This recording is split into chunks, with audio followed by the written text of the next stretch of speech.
मेरा नाम प्रीति है। मेरे पति की मौत हो चुकी थी। मैं जिस गांव में रहती थी वहां की एक औरत आकर मुझे बहुत तंग करती थी और कहती थी कि तेरा पति लोगों के घरों में चोरी करता है। मैं उसे पागल समझकर भगा दिया करती थी। लेकिन एक दिन मैं बहुत परेशान हो गई थी जब गांव के बहुत सारे लोग यही कहते कि हमारे घर में चोरी हो रही है और चोर तुम्हारा पति है। उनका कहना था कि उनके घरों में रात को कोई चोर आता है। जब वो उसे पकड़ने की कोशिश करते हैं तो वो भाग जाता है और वो कोई और नहीं बल्कि मेरा ही पति होता है। एक दिन जब मैं अंधेरे में गांव की एक औरत के घर में छुप गई तो जब चोर आया और मैंने उसे अपनी आंखों से देखा तो उसे देखते ही मेरे पैरों तले से जमीन निकल गई।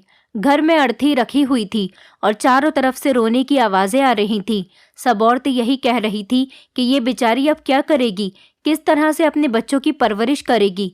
ये तो घर का किराया भी नहीं दे सकती और पूरे घर की जिम्मेदारी उठाना इस महंगाई भरी जिंदगी में इसके लिए बड़ा मुश्किल हो जाएगा। लेकिन फिर भी मेरी जेठानी कहने लगी, ये अकेली नहीं है, मैं हमेशा इसके साथ हूँ और हमेशा अपनी देवरानी के साथ ही रहूंगी। कभी इसे अकेला नहीं होने दूंगी। ये मेरी देवरानी है, मैं कभी इसको और इसके बच्चों को लवारिस नहीं होने दूंगी। मेरे 2 बेटे थे। मेरी शादी को 10 साल हो गए थे। अभी कुछ दिनों पहले मेरे पति की अचानक तबीयत खराब हो गई थी। काफी दिनों से उनका इलाज चल रहा था, लेकिन फिर भी वो बच नहीं सके। अपने पति के मरने के बाद से ही मैं अपने बच्चों को पाल रही थी।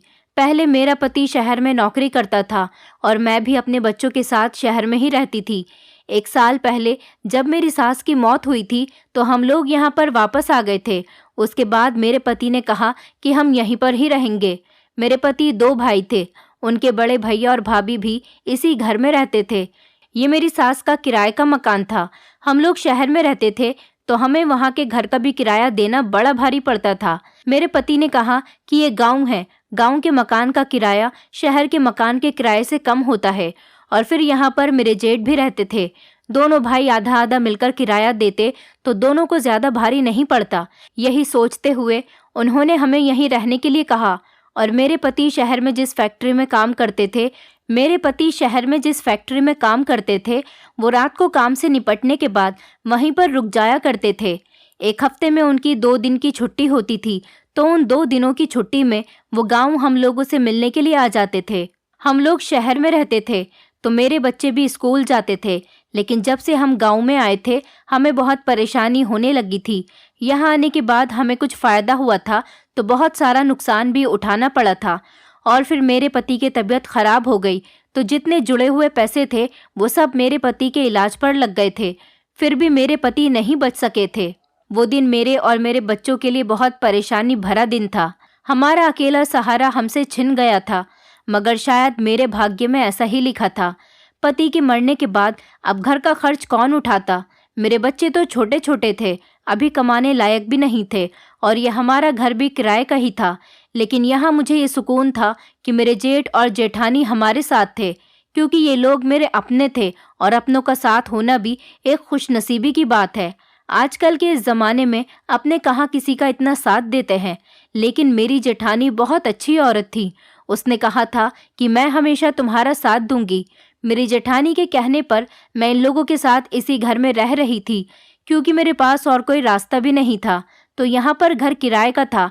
लेकिन पहले जब मेरे पति जिंदा थे तो मेरे जेठ और मेरे पति दोनों भाई मिलकर आधा आधा किराया दे रहे थे। अब मुझे ये टेंशन हो रही थी कि अब मैं अपने पति के हिस्से का किराया कहाँ से लाकर दूंगी, क्योंकि मैं तो कोई काम भी नहीं करती हूँ और ना ही मेरा कोई बच्चा कमाने लायक है। मेरे पास जुड़े हुए पैसे भी नहीं थे।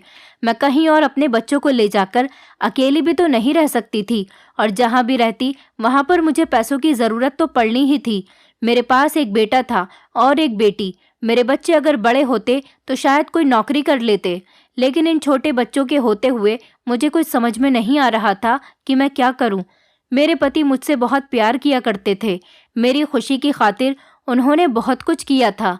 एक मर्द को इंसाफ करने वाला होना चाहिए ताकि वो अपनी पत्नी, माँ और बहन को इंसाफ दिला सके और एक समझदार होने का सबूत दिखा सके। मेरे पति भी इंसाफ करने वाले ही इंसान थे। उन्होंने कभी मेरा हक नहीं मारा था और न ही अपनी माँ का। वो 1 महीना मेरे साथ शहर में रहते तो पूरा 1 महीना अपनी माँ के साथ यहाँ गांव में रहने के लिए आते थे। वो अपनी कमाई का आधा खर्च मुझे देते तो आधा खर्च गांव में अपनी माँ को देने आते थे। मेरे पति ने कभी अपनी माँ और अपनी पत्नी के साथ भेदभाव नहीं किया था। मैं अपने पति के साथ बहुत खुश रहती थी, मगर मुझे नहीं पता था कि मेरे पति इतनी जल्दी इस दुनिया को छोड़कर चले जाएंगे। इस बात का आइडिया मुझे नहीं था, मगर क्या किया जा सकता था। किस्मत के आगे किसकी चलती है। किस्मत के लिखे हुए के आगे तो बड़े बड़े हार जाया करते हैं। जो भी हुआ, फिलहाल मैंने अपने पति की मौत पर सब्र कर लिया था और अपने बच्चों के साथ जैसे तैसे जिंदगी गुजार रही थी। मेरे जेठ का कहना था कि तुम्हें घर का किराया देने की कोई ज़रूरत नहीं, मैं खुद ही अरेंज कर लूँगा। और मेरे जेठ ने यहाँ तक कह दिया था कि तुम चाहो तो अपने बच्चों का एडमिशन गांव के सरकारी स्कूल में करवा सकती हो। मुझे अपने जेठ की ये बात सही लगी थी। मैंने अपने बच्चों का एडमिशन सरकारी स्कूल में करवा दिया था। अब मेरे बच्चों की पढ़ाई शुरू हो गई थी। जब हम लोग शहर में रहते थे तो मेरे पति के हिस्से में मेरे जेठ और जेठानी रहते थे।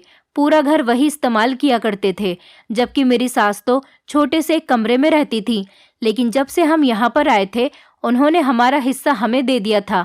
हम लोग अपने हिस्से में रह रहे थे और मेरे जेठ जेठानी अपने हिस्से में रहते थे। और मेरे पति के मरने के बाद मेरे जेठ हमारे हिस्से के और अपने हिस्से के किराए के पैसे मकान मालिक को खुद ही देने लगे थे। मेरे जेठ जेठानी बहुत ही अच्छे थे और बहुत अच्छे से हमारा ख्याल रखते थे। मैं यही सोचती थी कि मेरे पति ने यहाँ पर रहने का एक अच्छा फैसला किया था और मुझे अफसोस इस बात का था कि अगर हम यहाँ पर पहले आ जाते तो हमारी ज़िंदगी काफ़ी बेहतर हो जाती। हम अपने अपनों से दूर शहर में रह रहे थे, जबकि यहाँ हमें शहर के लोगों से ज़्यादा मोहब्बत मिल रही थी। अगर हम लोग अपने जेठ जेठानी के साथ रहते तो ये 9 साल भी बहुत अच्छे से गुजरते, क्योंकि इन लोगों में बहुत अपनापन था। अभी हमें यहाँ पर आए हुए 1 साल होने वाला था। मेरी एक नंद थी, वो भी उसी गांव में रहती थी जहाँ की मेरी ससुराल थी। मेरी नंद की शादी गांव के ही सरपंच के बेटे के साथ हुई थी। वो अपनी ससुराल में बहुत खुश रहती थी, क्योंकि उसके ससुराल वाले अमीर थे। उसे अपनी ससुराल में किसी चीज़ की कोई कमी नहीं थी। वो भी कभी कभी हमारे घर पर आ जाया करती थी। सब कुछ ठीक ठाक चल रहा था, मगर मुझे हमेशा अपने पति की याद सताती रहती थी। इतने लोगों में भी मुझे अपने पति की कमी का एहसास होता था। वो हमेशा ही मुझे याद आते थे। कभी 1 मिनट के लिए भी मैं उनको भूल नहीं पाई थी। और ये भी सच था कि मैं उन्हें भूलना नहीं चाहती थी। वो मेरी जिंदगी का हिस्सा थे, बल्कि मेरी सारी जिंदगी ही थे। यहाँ मेरे जेठ और जेठानी मुझे बहुत प्यार देते थे। इन लोगों के बीच होते हुए भी मुझे अपने पति की कमी का थोड़ा कम एहसास होने लगा था। मैं ये सोचकर सब्र कर लिया करती थी कि मैं अपने पति के अपनों के बीच ही तो रह रही हूँ। बस यही सब सोचकर मेरे दिल को एक सुकून सा मिलता था, क्योंकि मेरे पास इसके अलावा सुकून का कोई दूसरा रास्ता नहीं था। इस दुनिया से जाने वालों का जाना तभी तो इतनी ज़्यादा तकलीफ दे जाता है कि उनके जाने के बाद कभी हम उनकी एक झलक तक नहीं देख पाएंगे, उनकी आवाज़ तक नहीं सुन पाएंगे। वो लोग जिनको देखे बिना हम एक दिन भी नहीं गुजार सकते थे, उनके बगैर अब हमें पूरी ज़िंदगी गुजारनी है। बस यही बात तो हमें सबसे ज़्यादा तकलीफ देती है। और इस समस्या का ना तो कोई हल है और ना ही कोई इलाज है। इलाज है तो सिर्फ सब्र करना, और सब्र करना भी तो कोई आसान काम नहीं होता। अपना दिल मारना पड़ता है, अपने दिल को किसी तरह से समझाना पड़ता है। अपने शरीर से जान निकलती हुई महसूस होती है, मगर फिर भी अपने कदमों पर खड़ा होना ही पड़ता है। जहाँ पर दिल जोर जोर से रोना चाहे, वहाँ भीड़ में भी मुस्कुराना पड़ता है। यही तो सब्र करना होता है, और सब्र करना इतना आसान नहीं होता। शायद इसीलिए भगवान ने सब्र का फल मीठा रखा है। मेरे पति को मरे हुए 1 महीना हो गया था। मैं कभी कभी अपने घर से बाहर अपने बच्चों को लेकर निकल जाती थी।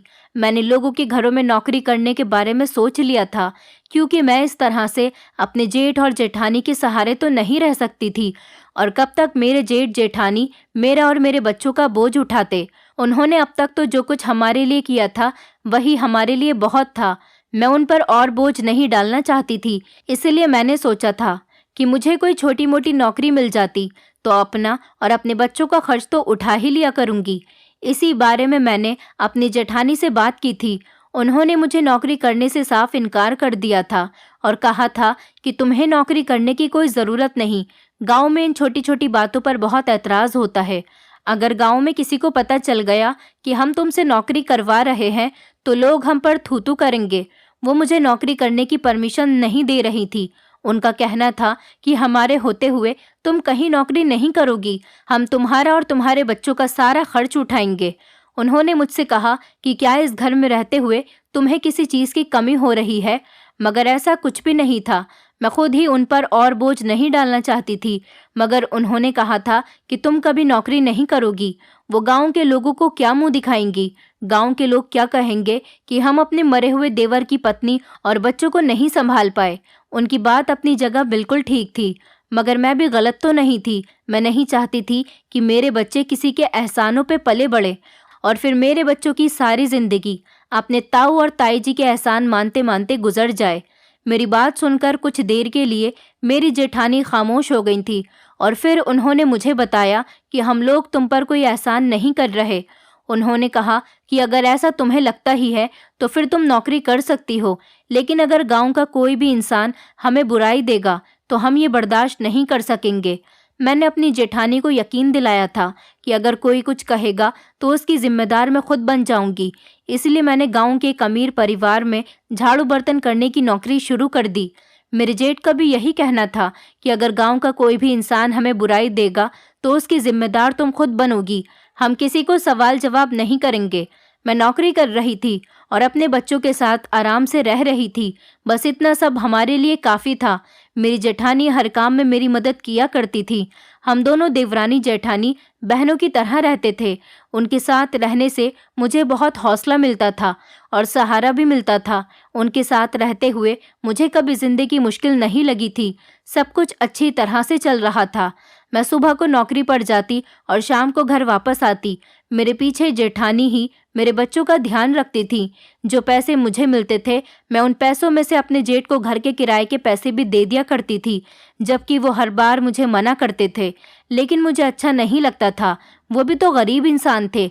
3-4 महीनों से तो उन्होंने मुझसे पैसे तक नहीं लिए थे, लेकिन अब जब मैं ज़बरदस्ती उनको पैसे दे रही थी तो वो रख लिया करते थे। दिन इसी तरह से गुजरते जा रहे थे। जिंदगी जो पहले अधूरी अधूरी सी लगने लगी थी, अब वो नॉर्मल रूटीन पर आ गई थी। मगर फिर एक दिन अचानक ही एक नया हंगामा मच गया था। गांव की एक औरत हमारे घर पर आई और खूब जोर जोर से शोर मचाने लगी।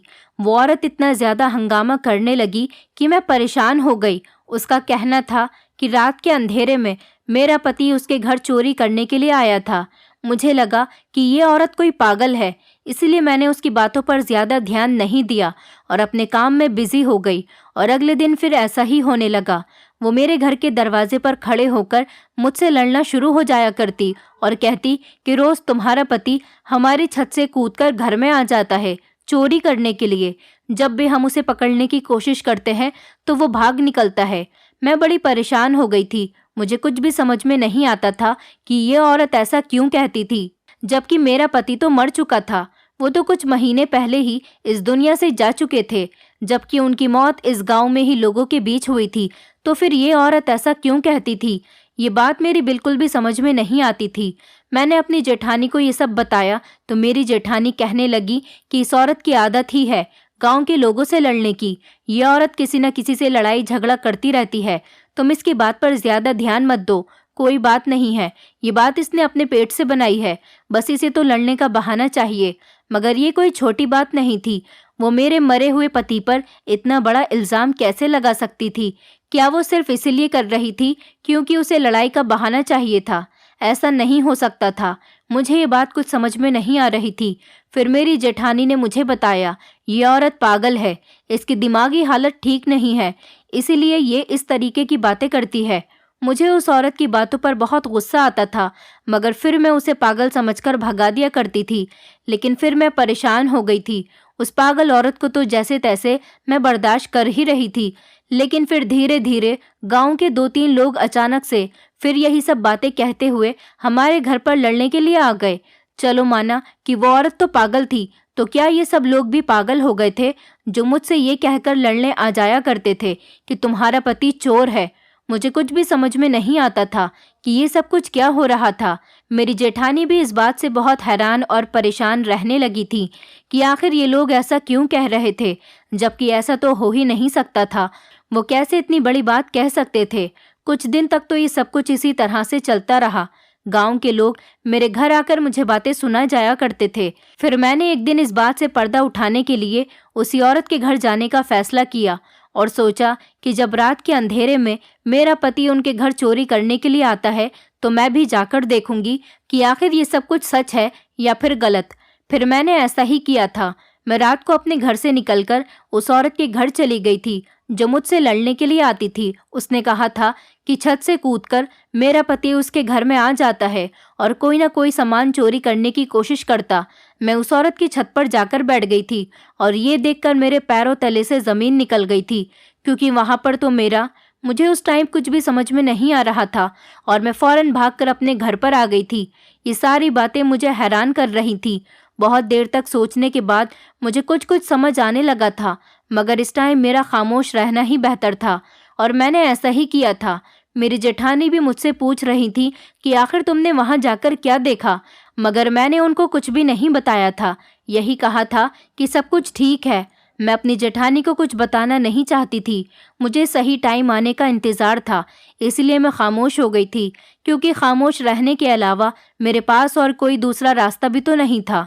अभी मैं कुछ कर भी नहीं सकती थी, इसलिए मैंने इस बात को किसी को नहीं बताया था और बस खामोशी से इस बात को अपने अंदर ही छुपाकर रख लिया था।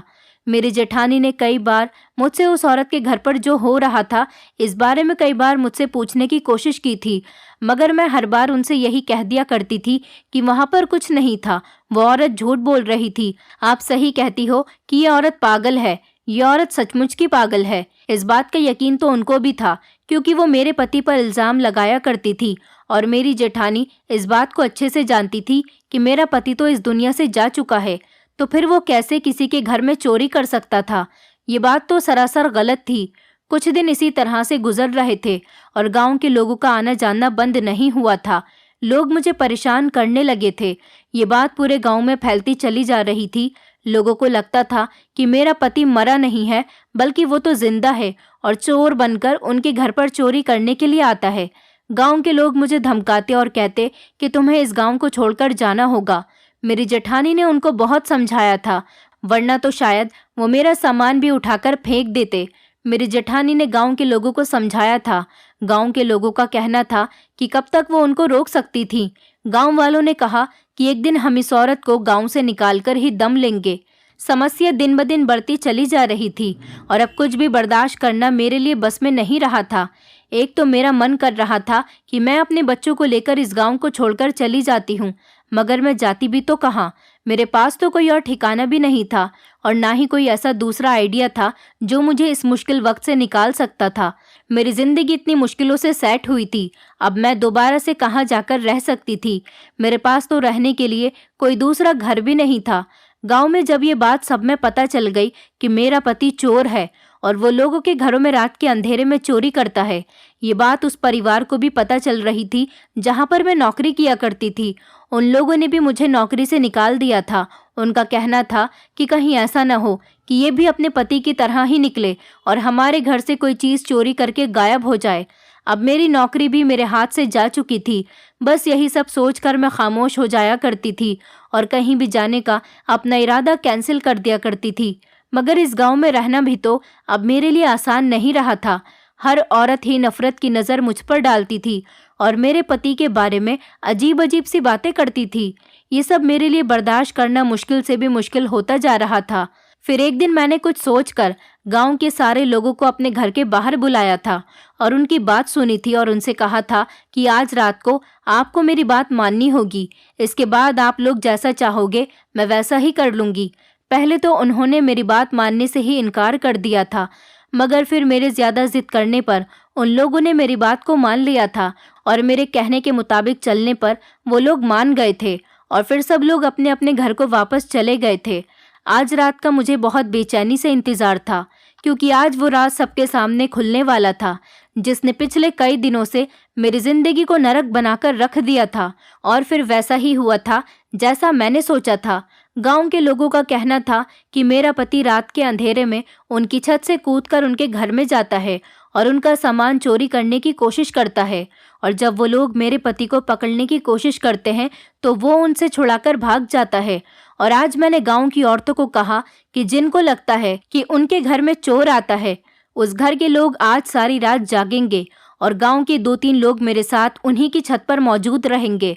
आप लोगों के मुताबिक जैसे ही मेरा पति चोरी करने के लिए छत पर कूदेगा तो तभी सब मिलकर उसको पकड़ लेंगे। सब लोग उनके सामने आ जाएंगे। अगर वो चोर मेरा मरा हुआ पति ही हुआ तो मैं खुद उनसे पूछूंगी। पहले तो सब लोगों ने इस बात से इनकार कर दिया था, मगर बाद में कुछ सोच समझकर और कुछ लोग मेरे कहने पर मान गए थे और आज ऐसा ही किया था सब लोगों ने। छत पर सब लोग छुपकर बैठ गए थे। वहीं उनके साथ मैं भी मौजूद थी। हम लोग चोर के इंतजार में थे। तभी अचानक हमें किसी के छत पर आने की आहट महसूस हुई। गांव के सारे घर ज्यादातर एक मंजिल के ही होते थे, इसलिए कोई भी आसानी से दीवार कूदकर छत पर आ जाता था। इसी टाइम गांव के लोग जो छत पर मौजूद थे उन्होंने इस आदमी को पकड़ लिया था। ये आदमी जो भागने की कोशिश में था, सब लोगों को एक साथ देखकर घबरा गया था और भाग नहीं पाया था। सब लोगों ने उसको रस्सी से बांध दिया था, जिस वजह से वो भाग नहीं पाया था, वरना हर बार वो लोगों को चकमा देकर भाग जाता था। जब इस आदमी को पकड़ा गया और रोशनी में सबके सामने लाया गया तो सबके चेहरे पर हैरानी सी फैल गई थी। किसी को भी अपनी आंखों पर यकीन नहीं हो रहा था कि ऐसा कैसे हो सकता था। हैरत तो मुझे भी बहुत हो रही थी, मगर इन सब से थोड़ी कम थी। वहां पर मौजूद सारे मर्द और औरतें हैरत से मुंह खोले देख रहे थे। जब मेरी जेठानी भी वहां पर आ गई थी, उनको भी शोर से आज की सारी कार्रवाई की खबर मिल चुकी थी और सामने मौजूद इंसान को देखकर वो भी हैरान हो रही थी। बल्कि वो कोई और नहीं बल्कि उनका अपना पति था। मगर मेरा पति नहीं था, वो मेरा जेठ था। मेरे जेठ बिल्कुल मेरे पति के जैसे और उनके जैसा हुलिया बनाकर ही घर से निकला करता था और कुछ कुछ मेरे जेठ की शक्ल मेरे पति से भी मिलती थी। बस फर्क इतना था कि मेरे पति अपने बड़े भैया से छोटे थे तो उनके चेहरे पर ज्यादा झुर्रियां नहीं थी। मेरे जेठ के चेहरे पर ज्यादा झुर्रियां थी। वो कोई क्रीम लगा लिया करते थे जिससे उनकी झुर्रियां भी खत्म हो जाती थी। मेरे जेठ ज्यादातर धोती और कुर्ता ही पहना करते थे, जबकि मेरे पति शर्ट और जीन्स पहनते थे। मेरे पति के कपड़े अभी तक हमारे घर में मौजूद थे। इसका मतलब यही था कि मेरे जेठ मेरे पति के कपड़े निकाल कर पहन लिया करते थे और मेरे पति जैसा हुलिया बनाकर लोगों के घरों में चोर बनकर जाते थे। और यही बात थी कि जो इस पूरी कहानी में ठीक नहीं थी, जिस बात का फायदा उठाया गया था और मेरे मरे हुए पति को बदनाम कर दिया गया था।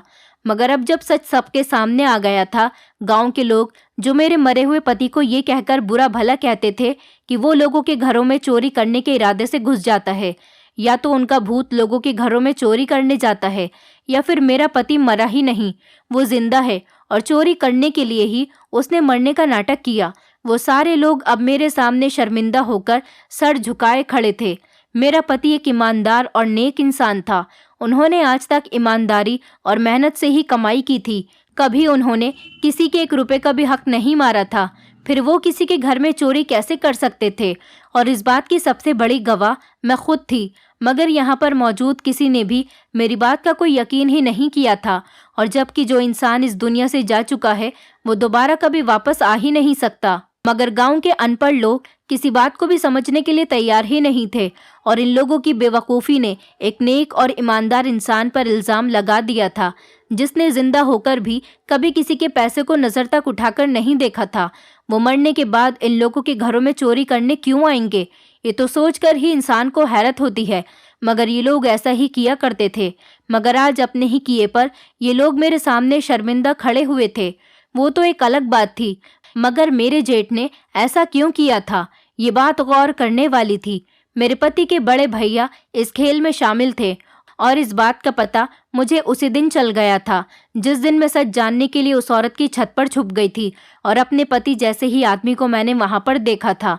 वो लोगों की छत से सीढ़ियां उतरकर उनके घर में घुस जाते और उनका कीमती सामान चुराने की कोशिश करते थे। और ये आदमी मेरे पति के भाई के अलावा और कौन हो सकता था?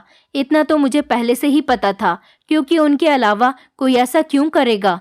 और सबकी नज़र मेरे जेठ पर थी कि आखिर उन्होंने ऐसा क्यों किया था जब उन्होंने बताया कि इस सब के पीछे उनके लालच का कारण छुपा हुआ था, लेकिन उन्होंने मुझे एक सच के बारे में और बताया जिसे सुनकर मेरे होश उड़ गए थे।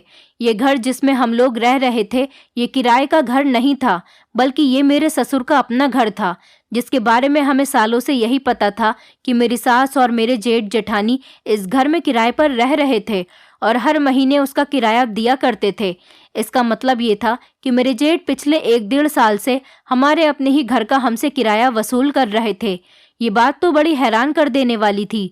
मेरे जेठ ने बताया कि मैं नहीं चाहता था कि इस घर से हिस्सा कभी तुम्हारे पति को मिले। इस पूरे घर को मैं अपना बनाना चाहता था। मैं इसमें से आधा हिस्सा तुम लोगों को नहीं देना चाहता था, मगर अपनी पत्नी के कहने पर उनको यहाँ पर हमें रोकना पड़ा था। मेरी जेठानी बहुत अच्छी औरत थी। उनको भी अपने पति के लालच के बारे में कुछ नहीं पता था। वो हमेशा मेरा साथ दिया करती थी। उन्होंने हमें यहाँ पर रहने के लिए रोक लिया था, जबकि मेरे जेठ को पहले दिन से ही हमारा यहाँ पर रहना अच्छा नहीं लग रहा था। वो चाहते थे कि हम लोग यहाँ से चले जाएं, लेकिन मेरे पति ने जब ये फैसला किया कि हम आधा आधा किराया दे दिया करेंगे, तब मेरे जेठ को कुछ सुकून मिला था, क्योंकि वो तो यही चाहते थे कि कुछ पैसे तो फ्री में महीने में आ ही जाया करेंगे। मेरे जेठ को पता था कि मैं कभी अपने पति के मरने के बाद इस घर में फ्री में नहीं रहूंगी और उनको पैसे ज़रूर दूंगी। उन्होंने फॉर्मेलिटी पूरी करने के लिए मुझे नौकरी करने से मना तो कर दिया था, लेकिन वो चाहते थे कि मैं लोगों के घरों में झाड़ू बर्तन करूं और उनको घर के किराए का पैसा दिया करूं। सबको यही पता था कि ये मकान किराए का है और हम इसका किराया दे रहे हैं, जबकि ये बात सिर्फ मेरी सास को पता थी कि ये मकान किराए का नहीं है। ये मकान मेरे ससुर का था, जिसमें आधा हिस्सा मेरे जेठ का हुआ तो आधा हिस्सा मेरे पति का है। मेरे जेठ नहीं चाहते थे कि वो मेरे पति का हिस्सा उनको दे। उनका कहना था कि मेरा इस घर पर ज्यादा हक है, जबकि मैं सालों से इस घर में रह रहा हूँ। लेकिन कानून के मुताबिक इस घर में जब मेरे ससुर के 2 बेटे थे तो 2 ही हिस्से बन रहे थे। मेरे जेठ अपनी पत्नी के हाथों मजबूर होकर इस घर में रहने की परमिशन दे रहे थे, वरना वो तो चाहते थे कि मैं इस घर से चली जाऊं। अगर मैं इस गांव और घर से चली जाऊंगी, तब कभी भी मेरा ध्यान इस घर पर जाएगा ही नहीं और मुझसे ये बात भी हमेशा हमेशा के लिए छुपी रहेगी कि ये मकान किराए का नहीं, बल्कि ये मकान मेरे ससुर का था। इसलिए मुझे यहाँ से निकालने के लिए उन्होंने ये प्लान बनाया था कि वो ऐसा करके मेरे मरे हुए पति की आत्मा बनने की एक्टिंग करेंगे, जिससे गांव के सारे लोगों को लगेगा कि मेरे मरे हुए पति की आत्मा उनको तंग कर रही है या फिर उनके घर चोरी करने के लिए जाती है, जिससे ये गांव के लोग मुझे तंग करेंगे और इस तरह तंग आकर मैं यहाँ से चली जाऊंगी। उनकी ये बातें वहां पर मौजूद गांव का हर इंसान सुन रहा था और सबने ही उनको एक नफरत की नज़र से देखना शुरू कर दिया था। तभी अचानक मेरी जेठानी ने आगे बढ़कर मेरे जेठ को थप्पड़ मार दिया था, जिससे सबकी आंखें फटी की फटी रह गई थी और मेरे जेठ किसी मुजरिम की तरह सर झुकाए वहां पर खड़े हुए थे, क्योंकि उन्होंने गलती की थी और अपनी गलती के गवाह थे। वहां पर मौजूद सारे लोग भी इस बात के गवाह थे। आज मुझे पता चला था कि मेरा पति क्यों अपने गांव और परिवार से दूर था। मैं जब भी उनसे कहती थी कि सब छोड़ छाड़ कर हम भी गांव में जाकर उनके साथ रहते हैं, तो वो मुझे हर बार मना कर दिया करते थे, जबकि मेरे पति ने भी कभी मुझे ये नहीं बताया था कि ये घर उनके अपने पिता का है। मेरे पति जब 15 साल के थे तभी से वो शहर में नौकरी किया करते थे और जब हम लोग यहाँ पर आए तो मैं अपने पति से कहती कि आपके परिवार वाले तो बहुत अच्छे हैं, हमारा कितना ख्याल करते हैं। और मेरी इस बात के जवाब में मेरे पति यही कहते थे कि मैं अपनी माँ के कहने पर यहाँ पर आया हूँ। अगर कभी मेरी माँ मुझे यहाँ नहीं बुलाती तो मैं यहाँ पर नहीं आता। मेरी माँ की आखिरी ख्वाहिश थी कि उनके मरने के बाद मैं इस घर में रहूं, मगर अब मैं उनकी बात समझ गई थी कि वो ऐसा क्यों कहते थे। वो बिल्कुल ठीक कहते थे कि इंसान को अगर किसी के करीब रहना है तो उसे उससे थोड़ा दूर ही रहना पड़ता है, और ये कोई मनगढ़ंत बात नहीं बल्कि ये हकीकत थी। ऐसा ही होता है, कुछ टाइम के लिए सभी अच्छे बन जाते हैं, पता तो जब चलता है जब हम उनके साथ रहना शुरू कर दें या फिर उनके साथ टाइम गुजार लें। जैसे कि आज मुझे अपने जेठ की असलियत का पता चल चुका था। जिनको मैं इतने सालों से अच्छा समझ रही थी, उनके दिल में क्या था, वो कैसे थे और अपने दिल में क्या कुछ लेकर बैठे थे। इस बात का आइडिया मुझे आज हुआ था जब उन्होंने अपने ही मरे हुए भाई के नाम का इस्तेमाल किया था और एक घटिया चाल चली थी, सिर्फ और सिर्फ अपने लालच की खातिर, सिर्फ एक हिस्से के लिए। वो इतना गिर सकते थे, मुझे यकीन ही नहीं आ रहा था। मगर सच सबके सामने मौजूद था, जिसे कोई भी नजर नहीं चुरा सकता था। वहां पर मौजूद ही सारे लोग हैरान हो रहे थे कि कैसे कोई अपने भाई के साथ ऐसा खेल खेल सकता है। मेरी जेठानी ने सबको अपने अपने घर जाने को कहा था और अगले ही दिन उन्होंने अपने पति से कहा कि मैंने कभी नहीं सोचा था कि आप इतने घटिया इंसान निकलोगे। प्रीति जिस दिन से इस घर में आई है, मैंने उसको अपनी देवरानी नहीं बल्कि अपनी बहन समझा है, क्योंकि मेरी कोई बहन नहीं है और ना ही भगवान ने मुझे कोई औलाद दी है। मैं समझती थी कि अगर प्रीति इस घर में रहेगी तो मुझे एक बहन मिल जाएगी और साथ साथ में प्रीति के बच्चों को अपनी औलाद समझती रहूंगी। मुझे कभी अपनी औलाद की कमी महसूस नहीं होगी। जेठानी ने अपने पति को बहुत बुरा भला सुनाया था। उन्होंने कहा था कि मुझे शर्म आती है आप जैसे आदमी पर, जिसने अपने ही मरे हुए भाई का हिस्सा हड़पने के लिए इतना घिनौना नाटक किया। आपने अपनी पत्नी से भी इस बात को छुपाए रखा कि ये घर किराए का है। क्या आप अपने मरे हुए भाई के बच्चों और उसकी पत्नी को सहारा नहीं दे सकते थे? जमीन जायदाद का क्या है, भगवान हमें और भी ज्यादा देगा, लेकिन जब अपनों का भरोसा टूटता है तो कभी दिल नहीं करता कि बुरा करने वाले इंसान को दोबारा एक्सेप्ट किया जाए। मेरे जेठ अपनी पत्नी के सामने बहुत शर्मिंदा हो रहे थे। उन्हें यही लगता था कि जब उन्हें पता चलेगा कि उनके पति सिर्फ ये सब कुछ अपने भाई का हिस्सा हड़पने के लिए कर रहे हैं, तो वो अपने पति को गलत नहीं बल्कि बहुत अच्छा समझेंगी, क्योंकि हर औरत अपने पति का साथ देती है। लेकिन मेरी जेठानी ऐसी औरत नहीं थी। उनका कहना था कि मैं सिर्फ सच का साथ देने वालों में से हूँ, मैं किसी का हक मारने वालों में से नहीं। मैंने सोच लिया था कि मैं अब इस घर में नहीं रहूंगी, मैं अपने बच्चों को लेकर कहीं भी चली जाऊंगी, मगर इस घर में अब मुझे नहीं रहना। जिन्होंने मेरे मरे हुए पति पर ऐसा इल्जाम लगाया हो, मैंने ठान लिया था कि मैं यहाँ से चली जाऊंगी और मैंने जाने का पक्का इरादा कर लिया था। इस बारे में मैं अपनी जेठानी से बात करने के लिए चली गई थी। मैंने अपना फैसला उनको सुना दिया था और उनसे जाने की परमिशन मांगी थी, जिस पर मेरी जेठानी ने मुझसे पूछा था कि मैं कहाँ जाऊंगी, क्योंकि मेरे अपने माता पिता तो इस दुनिया से बहुत पहले ही जा चुके थे। भाई बहन कोई नहीं था। मैंने अपनी जेठानी से कहा था कि दुनिया बहुत बड़ी है, मैं अपने बच्चों को लेकर कहीं भी चली जाऊंगी, भगवान जरूर मेरे लिए कोई ना कोई रास्ता निकाल देगा। मेरी जेठानी मुझे जाने की परमिशन नहीं दे रही थी। मैंने उनसे कहा भी, भाभी मैं इस घर में नहीं रह सकती, इस घर में मेरे पति का कानूनी हिस्सा है, यह हिस्सा मैं भैया को देकर जा रही हूँ, मुझे इस घर से कोई हिस्सा नहीं चाहिए। मेरे पति के बारे में जो कुछ भी कहा गया था, इसके बाद मैं यहाँ पर नहीं रह सकती। मैं अपनी जेठानी से इस बारे में बातें कर ही रही थी, तभी पीछे से मेरे जेठ आ गए और मेरे आगे हाथ जोड़कर खड़े हो गए। उन्होंने कहा, प्रीति मुझे माफ कर दो, मेरी आंखों में लालच आ गया था, मुझे माफ कर दो। जो गलती मुझसे हुई है, ऐसी गलती मैं आज के बाद कभी नहीं करूँगा। इस घर में 2 हिस्से थे, एक मेरा और एक मेरे भाई का हिस्सा, जिसकी हकदार तुम हो। मैं कोर्ट में जाकर अपने भाई का हिस्सा तुम्हारे नाम करवा दूंगा, लेकिन तुम्हें यहाँ पर रुकना पड़ेगा। अगर तुम यहाँ नहीं रहना चाहती हो तो हम लोग भी इस घर में नहीं रहेंगे, हम भी इस घर को छोड़कर चले जाएंगे। मैं तुमसे माफ़ी मांग रहा हूँ, प्लीज़ रुक जाओ। मेरी जेठानी ने कहा कि इनको अपनी गलती का एहसास हो गया है प्रीति, तुम इनको माफ़ कर दो। उनकी तरफ से मैं भी तुमसे माफ़ी मांगती हूँ, तुम यहीं पर रहो, ये तुम्हारा घर है। मैंने अपने बच्चों की तरफ देखा तो बच्चे भी कहने लगे, माँ ताऊ जी को माफ़ कर दो, आगे से वो कभी ऐसा नहीं करेंगे और प्लीज़ यहाँ से कहीं मत जाओ, ये हमारा घर है। फिलहाल सब लोगों की बात सुनने के बाद मैं रुक गई थी। मेरे जेठ बिल्कुल सुधर गए, क्योंकि उनकी बहुत बेइज्जती हो चुकी थी। गांव के लोगों ने भी उनकी बहुत बेइज्जती की थी। अब अपनी गलती को सुधारने के लिए उन्होंने मेरे पति का हिस्सा मेरे नाम करवा दिया था और अब वो मेरे साथ बहुत अच्छे से पेश आने लगे थे। उन्होंने अपनी गलती को सुधार लिया था और अब हम लोग खुशी खुशी अपने उसी गांव में रह रहे हैं।